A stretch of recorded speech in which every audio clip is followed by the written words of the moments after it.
Hanggang ngayon ay tahimik pa rin ang mahusay at bitter-anang actress na si Dina Bonnevie sa issue na kung saan ay may kinalaman kay Alex Gonzaga. Matatanda ang isang podcast ang ginawa ni Alex at ibinigay niya ang ayon sa kanya ay traumatic na karanasan na makasama ang isang matandang actress na sinigaw-sigawan siya.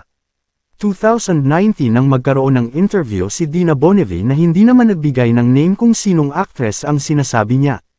Pero ayon kay Miss D, baguhan ang actress at 5 oras silang pinaghintay nito. Sa nasabing interview kasama si MJ Marfori, 5 hours pinaghintay si Miss D at yun nga ang araw na napag-alitan si Alex. 6 AM ang call time tapos dumating si Alex ng 9 AM. Tapos bumaba ng van na nakapijama pa kaya 3 oras na late si Alex.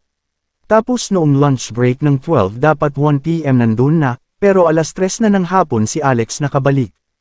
Ang tinutukoy noon na leading man ni Miss D sa nasabing teleserye ay si Gabby Concepcion na nagsabi din kay Miss D na pagsabihan na si Alex. At dahil marami nga ang nakapanood, sa halip na magkaroon ng simpatsya ang mga tao kay Alex, ay lalo pang marami ang nainis sa kanya.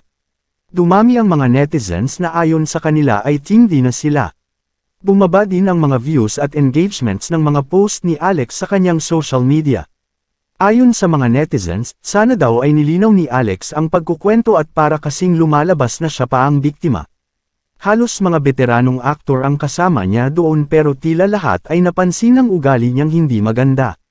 Pero wala namang reaction si Dina Bonnevie sa issue na ito at mukhang wala siyang panahon na patulan ang mga ito kahit humihingi ng explanation ang mga fans.